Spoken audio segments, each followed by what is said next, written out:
Hello दोस्तों, मैं doctor Kamlesh सुराड़िया अपनी आपके स्टडी चैनल क्यू एजुकेशन में आपका स्वागत करता हूँ।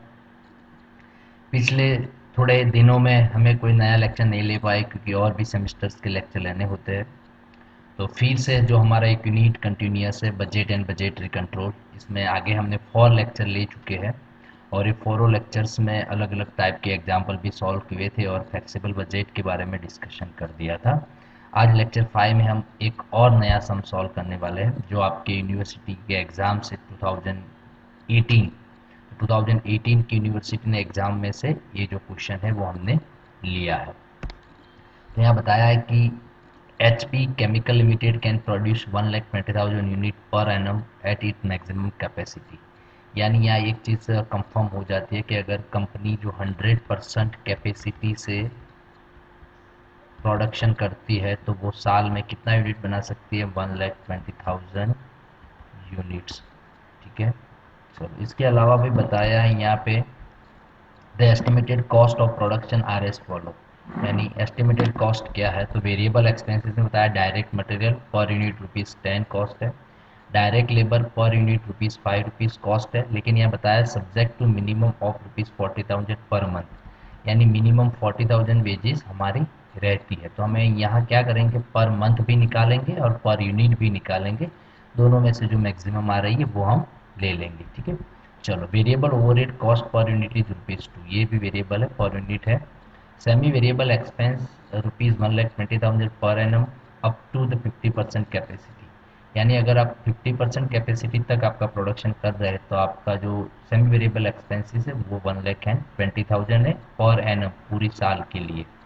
And the additional 60,000 for every 10% increase in the capacity. अगर ये 50% में अगर 10% इंक्रीज करेंगे तो इसमें एडिशनल कितना होगा, 60,000। यानी अगर 50% प्रोडक्शन है तो वो अभी एक्सपेंस कितना है, 1,20,000 है। लेकिन इसमें आप 10% ऐड करेंगे आपका प्रोडक्शन, यानी 50 से बढ़ाकर 60 तक ले जाएंगे तो आपका जो एक्सपेंस है वो कितने से इंक्रीज होगा, ₹60,000 से। तो यहाँ कितना हो जाएगा, 1,80,000। उसी तरह आपको पर 10% 60,000 ऐड करना है। फिक्स ओवरहेड जो है वो 2,60,000 है पर एनम के लिए, पूरी साल के लिए वो है 2,62,000। अब हमारे जो एग्जाम्पल में जो सबसे बड़ी चीज़ है वो अब स्टार्ट हो रही है। The capacity utilization for the next year is estimated at 70% for the 3 month. यानी आने वाले साल में, नेक्स्ट ईयर में हमें क्या करना है, तो 3 मंथ के लिए हमें 70% कैपेसिटी से प्रोडक्शन करना है। 80% फॉर 5 मंथ, यानी जो 5 मंथ 80% कैपेसिटी से प्रोडक्शन करेंगे। And 90% for the balance part of the year. यानी जो बाकी जो मंथ है वो बाकी के मंथ में हम 90% कैपेसिटी से प्रोडक्शन करेंगे। तो बाकी के मंथ कितने रहेंगे, देखो पहले 3 मंथ और उसके बाद 5 मंथ, यानी टोटल हो गए 8 टोटल।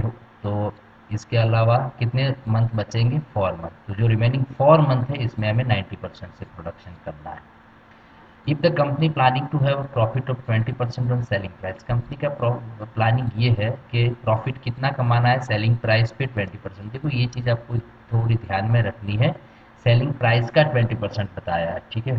तो कैसे करना है देखेंगे हम। Calculate the estimated selling price for each unit of production. For that, prepare necessary statement the cost at 70%, 80% and 90% of the company. Assume there is no opening closing stock. हमें ये एज्यूम कर देना है कि हमारे पास ओपनिंग या closing किसी भी तरह का कोई स्टॉक नहीं है। तो हमें यहाँ फ्लेक्सिबल बजट प्रिपेयर करना है। अगर 70% से हमारा प्रोडक्शन हो रहा है, 80% से हो रहा है या फिर 90% से हो रहा है, तो सबसे पहले क्या काम कर रहे हैं देखो। तो ये चीज़ बताइए, हम यहाँ पे 100% कैपेसिटी से अगर प्रोडक्शन कर रहे हैं तो हमारा जो प्रोडक्शन है वो कितना हो सकता है, 1,20,000 यूनिट पर एनम हो सकता है। ठीक है।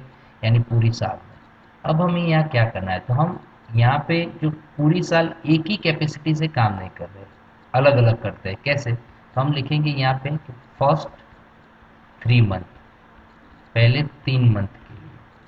पहले 3 मंथ में क्या हो रहा है, तो देखो 1,20,000 और फर्स्ट 3 मंथ हमारी कितनी कैपेसिटी से हम काम करते हैं, तो पहले 3 महीने बताया है कि utilization for the next year is estimated 70% for 3 month. यानी पहले 3 महीने हमें 70% कैपेसिटी का यूटिलाइज करना है।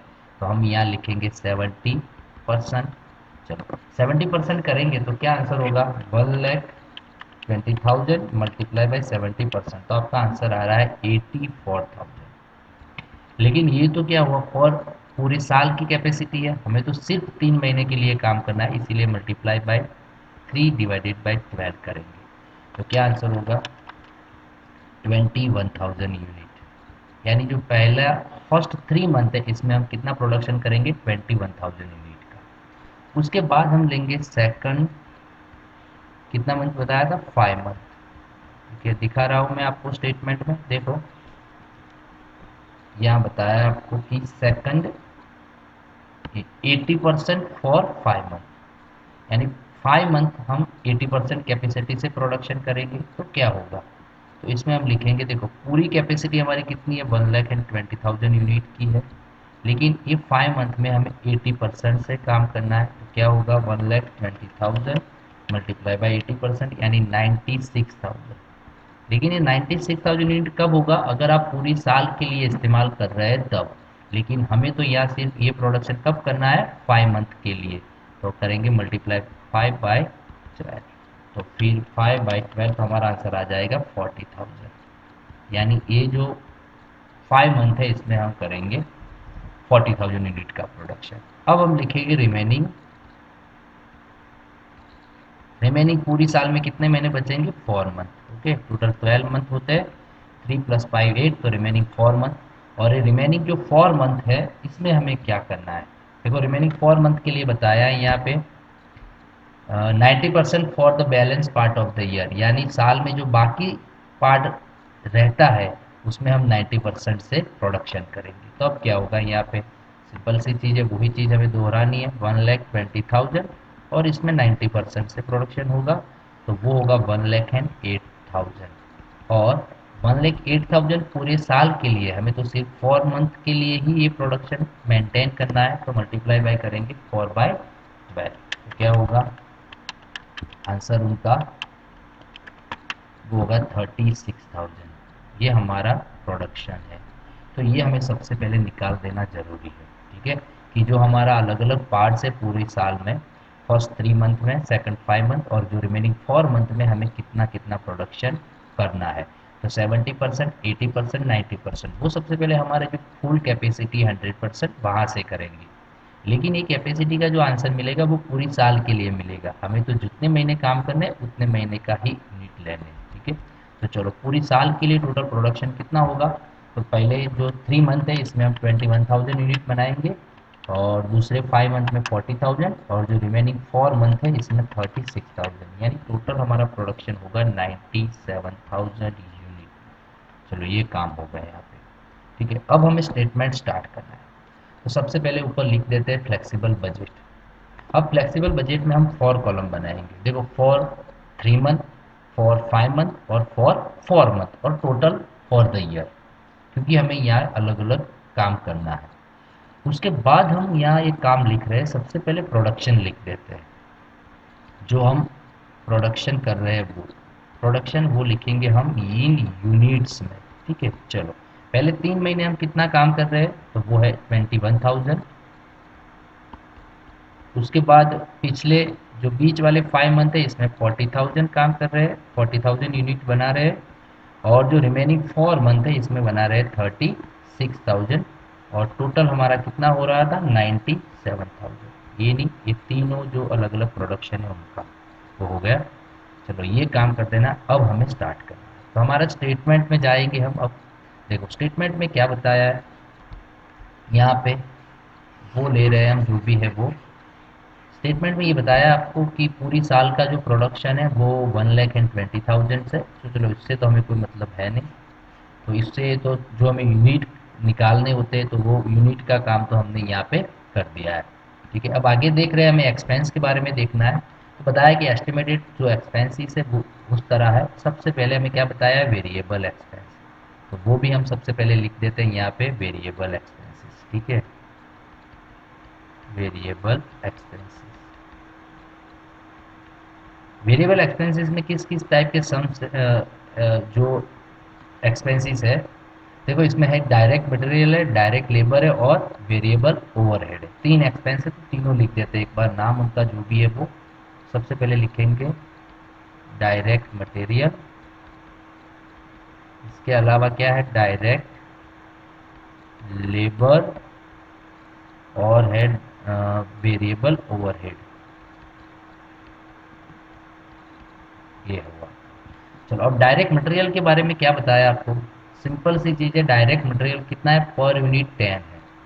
और ये कौन सा एक्सपेंस है, वेरिएबल एक्सपेंस है। अगर वेरिएबल एक्सपेंस में आपको कोई भी एक्स्ट्रा इन्फॉर्मेशन नहीं बताई, तो जो भी एक्सपेंसेस है वो पर यूनिट सेम रहता है।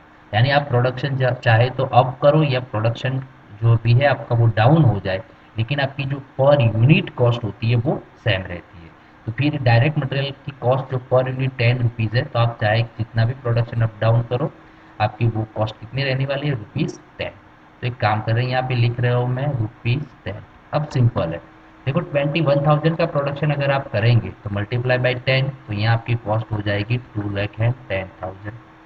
40,000 मल्टीप्लाई बाई 10, तो यहाँ आपकी कॉस्ट हो जाएगी 4 लाख।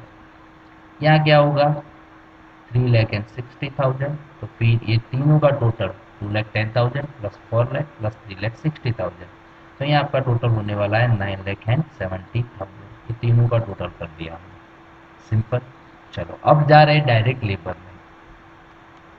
डायरेक्ट लेबर में थोड़ी चीज़ जो है लॉजिकल है, आपको समझनी है। इसमें क्या बताया, direct labour per unit is rupees 5। देखो पर यूनिट 5 है तो काम हमारा सिंपल हो जाता है, हमें 5 से मल्टीप्लाई करके आंसर लिख देना है। लेकिन यहाँ एक कंडीशन बताइए, और कंडीशन क्या है कि subject to minimum of 40,000 per month, यानी जो हमारी लेबर कॉस्ट है वो पर मंथ मिनिमम कितनी होनी चाहिए, 40,000 होनी चाहिए। यानी अगर पर यूनिट के हिसाब से आपकी कॉस्ट 40,000 से कम आ रही है, तो आपको मिनिमम पर मंथ कितना लेना है, 40,000 लेना है। तो अगर ऐसा कोई प्रॉब्लम है तो आपको क्या करना है, पर यूनिट भी कॉस्ट निकालनी है, सॉरी पर यूनिट के थ्रू टोटल कॉस्ट भी निकालनी है और पर मंथ कॉस्ट भी निकालनी है, और दोनों में से जो आपको ज़्यादा आए वो आपको लिखनी है। कैसे करना है देख रहे हैं हम, देखो यहाँ पे, तो वर्किंग नोट्स में हम लिखेंगे यहाँ पे वो डायरेक्ट लेबर। डायरेक्ट लेबर में लिखेंगे सबसे पहले जो आपका फर्स्ट 3 मंथ है उनके लिए। चलो अब पहले जो 3 मंथ है उसमें हमारा प्रोडक्शन कितना है, 21,000 है। कितना, 21,000 यूनिट। तो इसमें हम दो कॉस्ट निकालते हैं, एक निकालेंगे 21,000 इंटू 5, यानी यूनिट के थ्रू। तो फिर हमारी कॉस्ट यहाँ क्या हो सकती है, 21,000 इंटू 5 यानी 1,05,000 हो सकती है। और पर मंथ के हिसाब से निकालेंगे, पर मंथ के हिसाब से निकालेंगे तो पर मंथ मिनिमम कितनी लेनी है आपको, तो यहाँ बता दिया है साफ साफ कि 40,000 पर मंथ मिनिमम आपको लेनी है।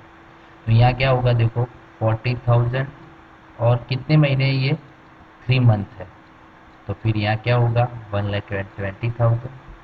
तो ये दोनों में से हमें क्या लेना है, तो taking whichever is higher, ठीक है, ये दोनों में से जो ज़्यादा है वो हम सिलेक्ट करेंगे, यानी 1,20,000। क्योंकि मिनिमम तो 40,000 बताया है, तो वो हो रहे 1,20,000, यूनिट के हिसाब से हो रही है 1,05,000। तो हमें क्या करना है, ये दोनों में से जो भी आंसर ज़्यादा है वो आपको लिखना है, यानी 120 और 1,05,000, तो हमें कौन सी लेनी है, 1,20,000। तो यहाँ हम लिखेंगे 1,20,000, ठीक है।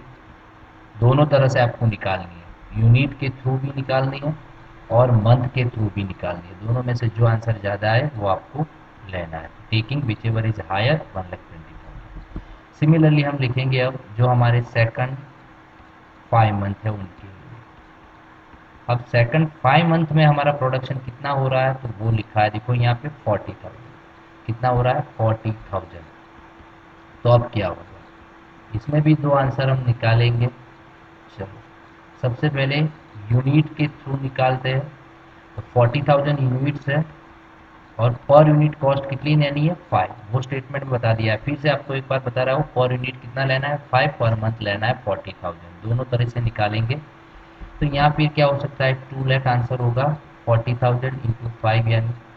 ठीक है, चलो अब हमें निकालना है यहाँ पे per month, as per month निकालेंगे।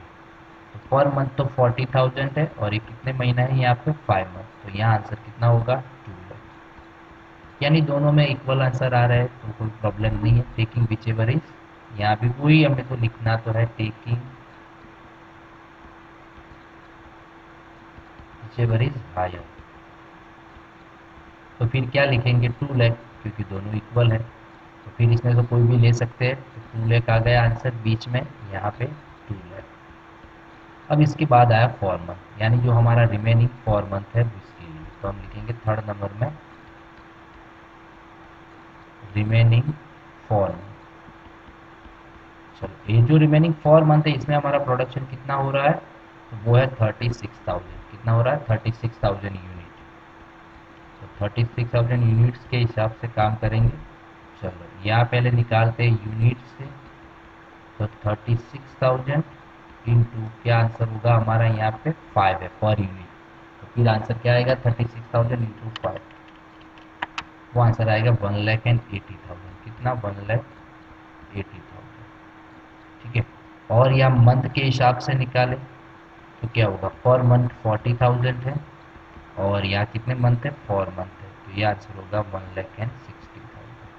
तो ये दोनों में से जो भी ज़्यादा है वो लेनी है हमें। तो यहाँ फिर से लिखेंगे हम कि विच एवर इज हायर, तो कौन सी वैल्यू आएगी 1,80,000। ठीक है, 1,80,000 आएगा तो वही हमें लेना है। तो वो लिखेंगे लास्ट 4 मंथ में 1,80,000, ये आ जाएगा 1,80,000। अभी टोटल कर दो, क्या टोटल होगा देखो, 1,20,000, 2 लाख और 1,80,000, टोटल हो रहा है 5 लाख। कितना होगा 5 लाख। चलिए हो गया। उसके बाद आया वेरिएबल। क्या बताया स्टेटमेंट वो देख लेते हैं। देखो वेरिएबल ओवर बताया कॉस्ट पर यूनिट ₹3, आपको एक यूनिट का ₹3 लेना है, इसमें और कोई चीज़ नहीं बताई। वेरिएबल है तो सिंपल है, ₹3 के हिसाब से ले लेंगे। चलो 21,000 इंटू 3 करेंगे तो 63,000 होगा। 40 इंटू 3 यानी 1,20,000 रहेंगे। और 36,000 इंटू 3 यानी वो कितना रहेंगे 1,08,000। ठीक है, अब टोटल निकाल देते हैं तीनों का। टोटल निकालें तो क्या होगा देखो, 36,000, 1,20,000 और 1,08,000, टोटल हो रहा है 2,91,000। क्या हो रहा है 2,91,000। ये हो गए आपके वेरिएबल एक्सपेंसेस। ठीक है, तो उसी तरह जाना है। फिर से एक बार मैं स्टेटमेंट में आपको बता देता हूँ क्या करना है। देखो डायरेक्ट मटेरियल है वो ₹10 है, तो सिंपल आपका जो भी प्रोडक्शन है उसे वो प्रोडक्शन यूनिट के साथ 10 से मल्टीप्लाई करना है, आपकी वैल्यू मिल जाएगी। यहाँ लेबर कॉस्ट वो ₹5 है, लेकिन यहाँ पर आंसर डायरेक्टली नहीं निकाल सकते क्योंकि यहाँ बताया है कि मिनिमम कॉस्ट आपको कितनी लेनी है पर मंथ 40,000 लेनी है। तो इसीलिए आपको दो कैलकुलेशन करनी है हर एक बार, वो एक यूनिट्स के लिए भी करनी है और मंथ के लिए भी करनी है। दोनों में से जो आंसर ज़्यादा आ रहा है वो आपको लेना है। ठीक है, हर एक में वही काम करना है जो भी आंसर। सपोज कि देखो यहाँ फर्स्ट में क्या हो रहा था 1,05,000, 1,20,000, तो आपको क्या लेना है 1,20,000। यहाँ पे 2 लाख तो कोई प्रॉब्लम है नहीं। और लास्ट में था 1,80,000, 1,60,000, तो हमें ज़्यादा वैल्यूज लेनी है 1,80,000। तो ये हो गया। चलो अब स्टेटमेंट में वापस जाते हैं। अब क्या करना है हमें, सेमी वेरिएबल एक्सपेंसेस वो कितने हैं देखो 1,20,000 है पूरी साल के लिए, पूरी साल के लिए आपको ध्यान रखना है। और वो कितनी कैपेसिटी के लिए 50% कैपेसिटी के लिए, लेकिन बताया है 10 additional 60,000 for every 10% increase in capacity part three of. यानी आपकी कैपेसिटीज में अगर आप 10% प्रोडक्शन बढ़ाएंगे तो आपके जो सेमी वेरिएबल एक्सपेंस है इसमें क्या होगा 60,000 अप होगा। देखो क्या करना है, उतना डिफिकल्ट नहीं है, हम लिख रहे हैं यहाँ पे सेमी वेरिएबल एक्सपेंसेस, और उनकी एक्सपेंस कैलकुलेशन कैसे हो रही है वो हमें देखनी है। यहाँ पे देखो, तो सेमी वेरिएबल एक्सपेंस में एक चीज़ बताइए कि अगर आपकी कैपेसिटी 50% है तो आपका एक्सपेंस कितना बताया है इसमें 1,20,000। कितना बताया 1,20,000। अब क्या होगा देखो इसमें, अगर आप 10% इंक्रीज कर रहे हैं यानी 50 से अगर 60 हो रहा है तो इसमें पर 10% आपको क्या ऐड करना है, इसमें ऐड करना है ₹60,000 पर 10% इंक्रीज। तो क्या होगा यहाँ पे 1,80,000 हो जाएगा, क्योंकि जो भी है इसमें हमें क्या करना है, +60,000 ऐड करना है। अब अगर 70% हो रहा है तो फिर इसमें भी 60,000 ऐड हो जाएंगे, तो 2,40,000 होगा। अगर आपका प्रोडक्शन 80% पहुंच जाता है तो ये हो जाएगा 3 लाख। यानी हर बार आपको क्या करना है इसमें, तो ये जो है 1,20,000, इसमें हमें 60,000 ऐड करना है। तो ये आंसर मिला 180। अब क्या होगा, 180 इसमें फिर से 60,000 ऐड करने हैं, तो हो गया 240।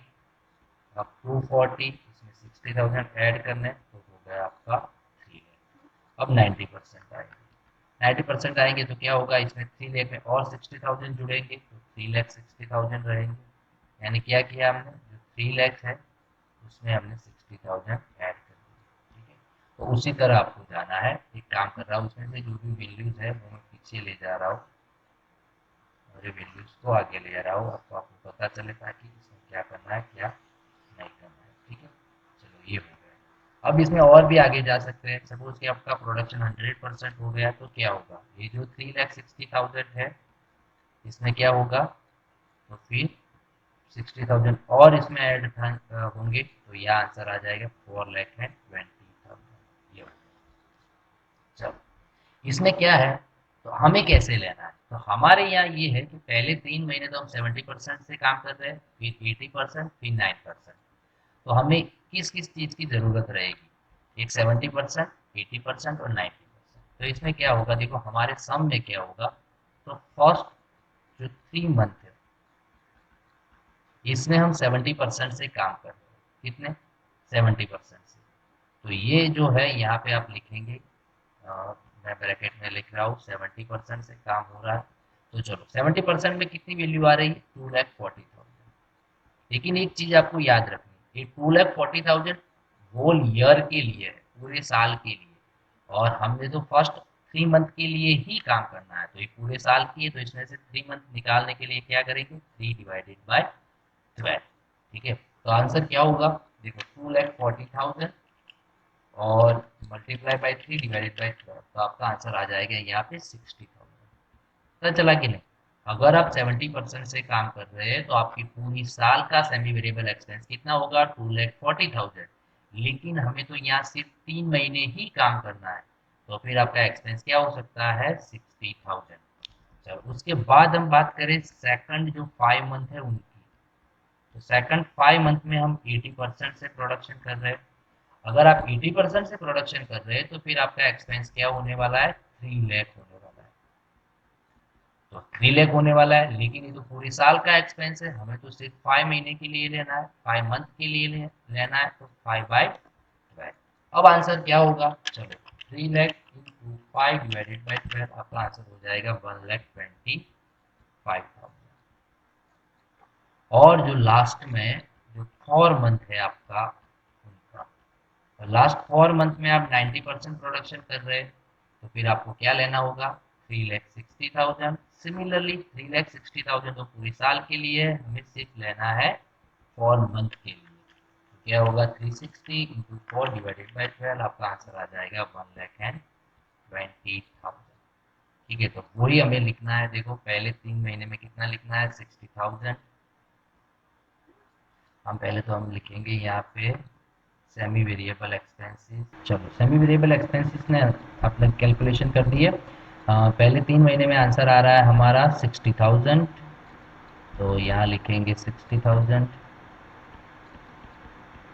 उसके बाद जो 5 मंथ है उसमें आंसर आ रहा है 1,25,000, वो लिखेंगे। और उसके बाद जो 4 मंथ है उसमें आंसर आ रहा है 1,20,000, वो लिख देंगे 1,20,000।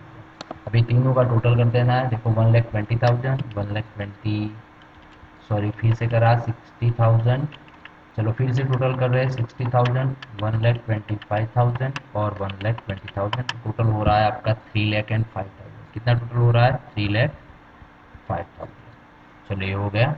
और उसके बाद लास्ट में जो हमारा कैलकुलेशन है वो देख रहे हैं, हाँ सॉरी एक्सपेंसिव जो भी है वो, तो लास्ट में क्या बताया है। चलो ये चीज़ तो हो गई आपकी कौन सी, सेमी वेरिएबल की। अब बात आई फिक्स ओवरहेड की। तो फिक्स ओवरहेड में क्या है, देखो फिक्स ओवर में बताया है कि पूरे साल के लिए कितना लेना है, 2,62,000। तो वो एकदम सिंपल है, पूरी साल का दिया है, आपको जो भी आपके मंथ है उनके हिसाब से डिवाइड कर देना है। क्या करना है, देखो वो कर रहा है यहाँ पे, हम लिखेंगे पहले यहाँ पे फिक्स्ड ओवरहेड। देखो क्या करना है, वो टोटल कितना है, तो वो पूरी साल के लिए है आपका 2,62,000। कितने, 2,62,000, ये पूरे साल का है पर ईयर। अब आपको क्या करना है, जो फर्स्ट 3 मंथ है उनके लिए निकालो।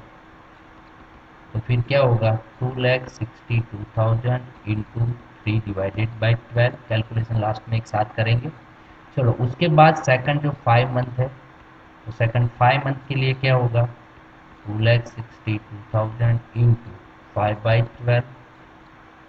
और जो लास्ट 4 मंथ है, तो इसमें क्या होगा, 2,62,000, इसमें रहेगा 4/12।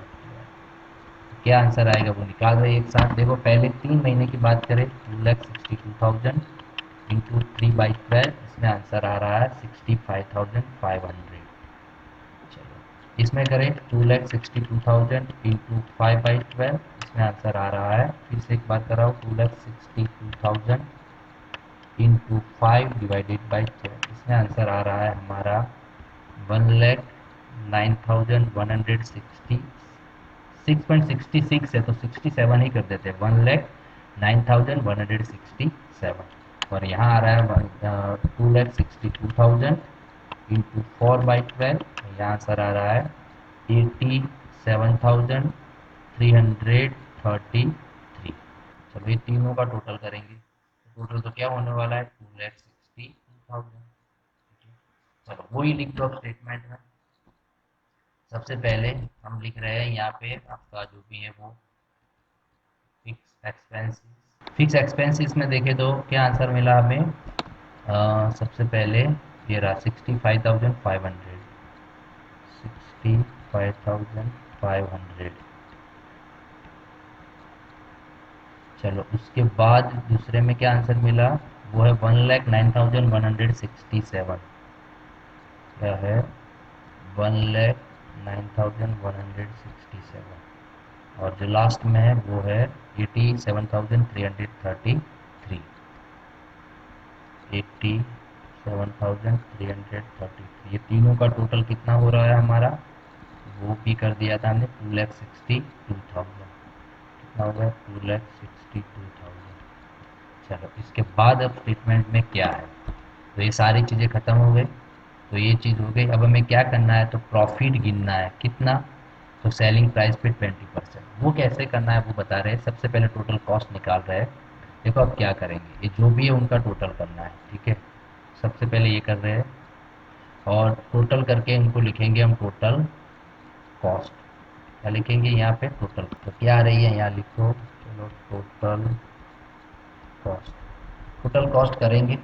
देखो अगर ये तो जो है हमारा फर्स्ट 3, 4 और 5 मंथ उनकी तो ज़रूरत नहीं है, लेकिन कर रहे हैं यहाँ पे। चलो पहला जो है हमारा आंसर, देखो प्रोडक्शन को हमें टोटल में नहीं गिनना है, मटेरियल से स्टार्ट करेंगे, 2,10,000, 1,20,000, 63,000, 60,000 और 65,500।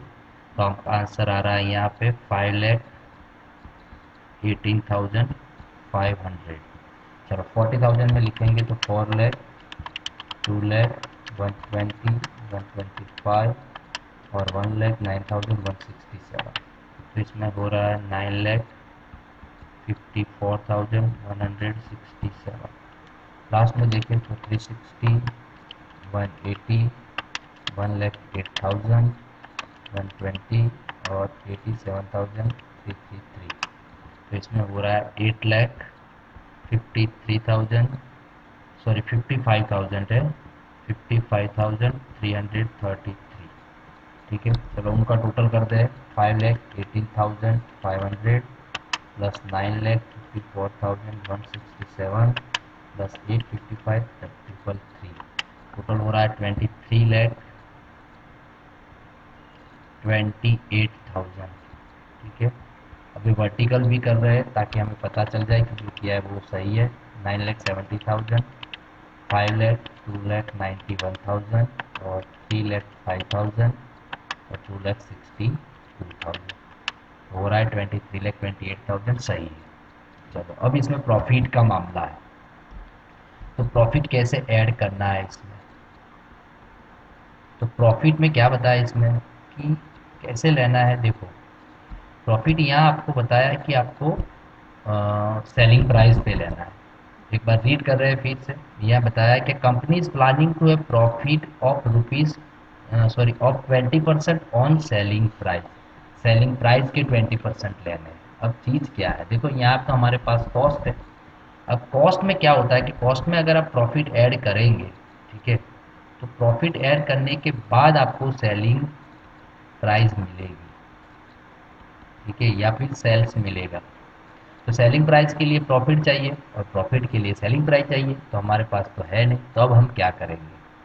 तो सिंपल सी चीज़ है, थोड़े बहुत रेट अगर आपने याद रखे हैं तो कोई प्रॉब्लम नहीं है, ठीक है, सेलिंग और कॉस्ट में कन्वर्जेशन के लिए। लेकिन अगर आपको रेट याद नहीं है तो कोई प्रॉब्लम नहीं है। देखो हमें सेलिंग प्राइस का 20% लेना है, तो हमें एक काम करना है यहाँ पे कि सपोज यहाँ पे एज्यूम करो कि भाई सेलिंग प्राइस जो है वो ₹100 है, आप समझिए। तो सेलिंग प्राइस अगर ₹100 है तो इसमें से क्या करेंगे, माइनस प्रॉफिट करेंगे। प्रॉफिट हमें कितना लेना है, तो सेलिंग प्राइस पे 20%। तो सेलिंग प्राइस ही 100 एज्यूम किए, उनका 20% वो कितना आएगा, ₹20 आएगा। देखो अगर सेलिंग प्राइस 100 है, प्रॉफिट आपका 20 है, तो 80 क्या हो जाएगा, आपकी टोटल कॉस्ट हो जाएगी, ठीक है। तो टोटल कॉस्ट कितनी हो जाएगी, 80। अब देखो कॉस्ट तो है हमारे पास, तो एकदम सिंपल काम हो गया। हम लिखेंगे यहाँ पे कि कॉस्ट प्राइस अगर जो 80 है, ठीक है, तो फिर आपका जो प्रॉफिट है वो क्या है, 20 है। कितना है, 20, ठीक है। फिर हमें परसेंटेज निकालना है। क्या निकालना है, परसेंटेज निकालना है। यानी 100 अगर है तो फिर कितना होगा यहाँ पे, 100 है अगर तो क्या होगा, ठीक है। हमें परसेंटेज निकालना है कॉस्ट पे। कॉस्ट 80 है तो प्रॉफिट 20 है, तो 100 से क्या हो सकता है, देखो फिर हो सकता है 100 इंटू 20 डिवाइडेड बाई 80। तो आपका आंसर आ जाएगा 25% ऑन किस पे, कॉस्ट, ठीक है। अब हो गया कॉस्ट, तो कॉस्ट तो है हमारे पास। तो सेल्स का जो सेलिंग प्राइस पे प्रॉफिट की जो रेट 20% है, तो कॉस्ट प्राइस पे क्या हो जाएगी, वो 25% हो जाएगी। तो हमें लिख देना है यहाँ पे 25% ऑन कॉस्ट। तो ये जो भी कॉस्ट है आपकी 23,28,000, उनका 25% मल्टीप्लाई बाई 25%, तो ये आंसर आएगा आपका 5,82,000। कितना, 5,82,000। और इसमें वो ऐड कर देते हैं 23,28,000, तो फिर आपका आंसर आ रहा है 29,10,000। कितना, 29,10,000। तो ये आपकी सेलिंग प्राइस है, ठीक है। आंसर में क्या बताया था आपको, क्या फाइंड करना था, estimated the cost of production are as follow. If the company plan to profit 20% of selling, calculate the estimated selling price for each unit of production. आपको एक यूनिट के लिए क्या सेलिंग प्राइस होती है, हो सकती है, वो आपको निकालनी थी, ठीक है। तो अभी तो जो हमारा आंसर मिला वो क्या है, तो सिर्फ वो टोटल सेलिंग प्राइस की बात है। हमें तो क्या निकालना है, okay, selling price per unit. तो क्या करेंगे, देखो सेलिंग प्राइस पर यूनिट के लिए क्या करेंगे, देखो हमारी टोटल सेलिंग कितना है, 29,10,000 है, डिवाइडेड बाय, इसमें आप देखो कि यहाँ पे जो यूनिट है वो कितने हैं, 97,000। कितने हैं, 97,000। हमारा टोटल प्रोडक्शन कितना था, 90,000, ठीक है। तो अब उनसे डिवाइडेशन करेंगे तो हमारा आंसर मिल जाएगा जो भी है वो। तो यहाँ लिखेंगे 29,10,000 डिवाइडेड बाई 27,000, तो हमारा आंसर आ रहा है ₹30। कितना आ रहा है, ₹30। ये हमारा आंसर है। ये यहाँ पे आपका आंसर मिल जाता है कि आपके जो भी प्रोडक्शन है उनकी पर यूनिट कॉस्ट कितनी आ गई, तो ₹30, ठीक है। तो इसी तरह आपको जाना होता है। तो हर एक एक्सपेंस में क्या करना है क्या नहीं करना है वो यहाँ डीपली बता दिया है मैंने। और साथ में जो भी ये जो वर्किंग नोट्स है वो भी लिखी है, तो उनकी पीडीएफ भी आपको वीडियो के डिस्क्रिप्शन में मिल जाएगी। अगर आपको फिर भी कोई डाउट है तो आप मुझे कमेंट कर सकते हैं, ठीक है। और अगर फ्लेक्सिबल बजट में और कोई भी प्रॉब्लम्स है तो हम एक और नया सम सॉल्व करेंगे या फिर हम नया चैप्टर स्टार्ट कर देंगे। तो आज का काम यहाँ हम फिनिश कर रहे हैं। Thank you.